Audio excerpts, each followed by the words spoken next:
Setelah Inarus mengatakan bahwa dia memiliki solusi untuk mimpi Amunhotep, Inarus langsung pergi ke penjara Zawiyah untuk menanyakan takwil mimpi itu kepada Yuzarsif.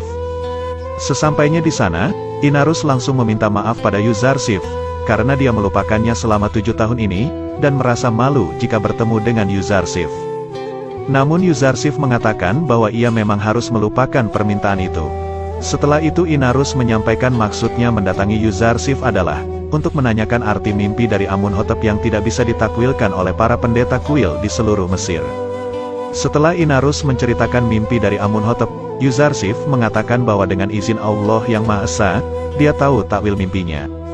Salah satu tahanan mengatakan kepada Yuzarsif agar jangan menakwilkan mimpinya sebelum Amunhotep membebaskan Yuzarsif. Namun Yuzarsif menolaknya, karena Allah mengajarinya takwil mimpi bukan untuk meminta imbalan sama sekali. Yuzarsif langsung menceritakan arti mimpi itu, bahwa Mesir akan ada 7 tahun masa subur, dan dalam waktu kurun itu mereka harus banyak bercocok tanam dan memanennya. Gunakan seperlunya dan simpan sisanya, karena setelah itu Mesir akan dilanda 7 tahun masa paceklik, maka gunakan gandum yang disimpan di masa subur, untuk rakyat Mesir agar tidak tertimpa kesulitan pangan. Inarus sangat senang, karena Yuzarsif ternyata memang benar bisa menampilkan mimpi Amunhotep dengan benar dan sangat jelas. Setelah itu Inarus kembali ke istana, untuk mengatakan semua takwil mimpi dari Yuzarsif itu kepada Amunhotep. Semua yang ada di istana langsung terkejut, bahwa mimpi yang ditakwilkan Yuzarsif itu benar, dan Putifar juga sangat mempercayai perkataan Yuzarsif itu. Bukan hanya itu, Yuzarsif juga sampai mengatakan solusi saat menghadapi masa paceklik nanti. Akan tetapi, Amunhotep mempertanyakan bagaimana gandum bisa bertahan selama 7 tahun tanpa membusuk. Sang ratu lalu mengatakan, bahwa mungkin Yuzarsif mengetahui caranya. Dan akhirnya Amunhotep menyuruh Yuzarsif untuk datang menemuinya di istana. Putifar juga mengatakan, agar merahasiakan takwil mimpi ini kepada para pendeta, yang pasti tidak bisa menakwilkan mimpinya sampai sekarang. Amunhotep pun sangat tidak sabar melihat kekalahan di wajah Anikmahu nanti. Sementara itu para penakwil mimpi kuil Amun, tetap tidak bisa mengartikan mimpi Amunhotep, dan hanya mengatakan bahwa menurut tradisi Mesir kuno, sapi diartikan dengan tahun. Anikmahu lalu memarahi mereka semua dan takut jika Yuzarsif bisa menakwilkan mimpi Amunhotep. Karena dia adalah penyembah Tuhan yang esa, dan jika mereka kalah di hadapan seorang budak Ibrani itu, maka keimanan para penduduk Mesir kepada Amun akan perlahan runtuh. Ketika Inarus kembali ke penjara untuk menjemput Yuzarsif, para penjaga langsung khawatir, karena mereka akan segera berpisah dengan Yuzarsif yang sudah membuat penjara Zawiyah terasa nyaman. Akan tetapi saat Yuzarsif akan dibebaskan oleh Kidamun, dia menolaknya. Karena sebelum namanya bersih dari segala fitnah Mesir, maka dia tidak mau untuk bebas dari penjara. Yuzarsif menyuruh agar Amunhotep menyelidiki kejadian terlukanya tangan para wanita bangsawan Mesir saat itu. Para tahanan juga menyuruh agar Yuzarsif melaporkan Zulaikha dan Putifar karena telah memenjarakannya begitu lama. Tetapi Yuzarsif menolaknya, karena mereka berdua sudah mengasuhnya sejak kecil, dan memperlakukannya seperti anak sendiri. Pada akhirnya, Inarus harus kembali ke istana, dan mengatakan syarat yang diminta oleh Yuzarsif itu. Amunhotep awalnya merasa heran, kenapa ada orang yang akan dibebaskan, malah meminta sebuah syarat.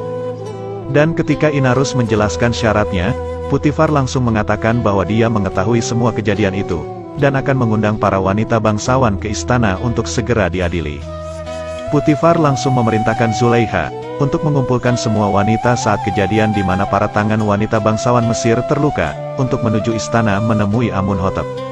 Putifar menjelaskan kepada Zulaikha bahwa Yuzarsif tidak mau dibebaskan sebelum nama baiknya dipulihkan. Dia juga memarahi Zulaikha, karena pasti masalah tentang Yuzarsif akan dibahas, dan mereka akan segera terkena hukuman, akibat ulah dari Zulaikha sendiri.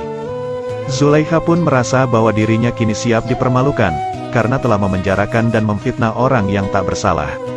Sementara itu Padiamun mulai panik, karena istrinya juga ikut dibawa oleh Putifar menuju istana, dan mengadukannya kepada Anikmahu.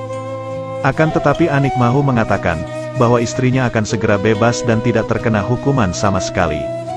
Padahal Anikmahu lebih mengkhawatirkan bila Yuzarsif bisa menampilkan mimpi Amunhotep, daripada masalah dipenjarakannya para wanita bangsawan itu.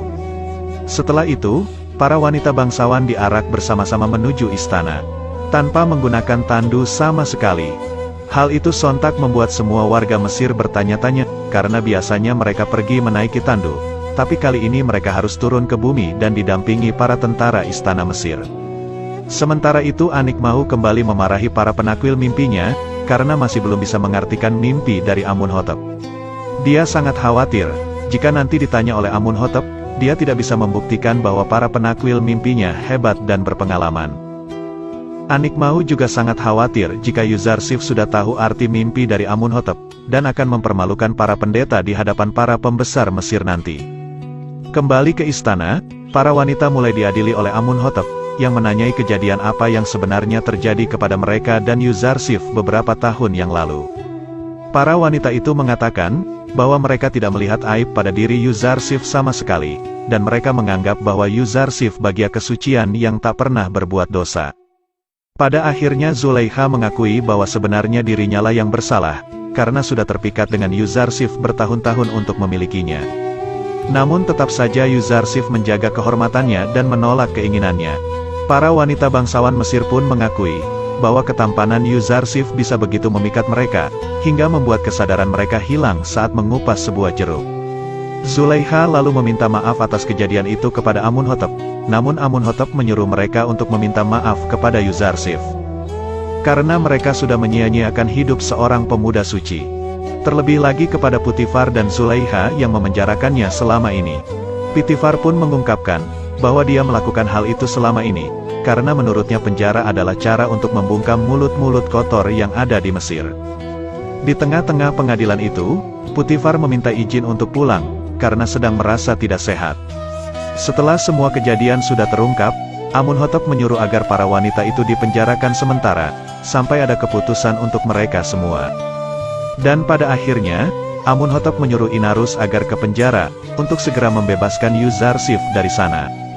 Yuzarsif akhirnya meninggalkan penjara dan berpisah dengan para tahanan lain, yang sudah ia anggap sebagai saudaranya sendiri. Para tahanan tidak kuat untuk berpisah dari Yuzarsif. Karena jika penjara tanpa Yuzarsif, bagaikan kuburan bagi mereka. Tapi Yuzarsif menjelaskan, bahwa Allah selalu berada di antara mereka. Dia juga berjanji akan selalu mengunjungi penjara untuk bertemu mereka semua. Ketika Yuzarsif akan menuju ke istana, dia menolak untuk menaiki tandu, karena dia tidak ingin membebani pundak orang lain, malah justru dia ingin mengambil beban dari pundak mereka. Hurahuf mengatakan, jika tandu ini sangat aman, dan tidak akan mudah terjatuh. Yuzarsif langsung mengatakan, bahwa siapapun yang menaiki pundak orang lain, pasti akan jatuh suatu saat nanti. Yuzarsif pada akhirnya menaiki kereta kuda menuju istana Amunhotep.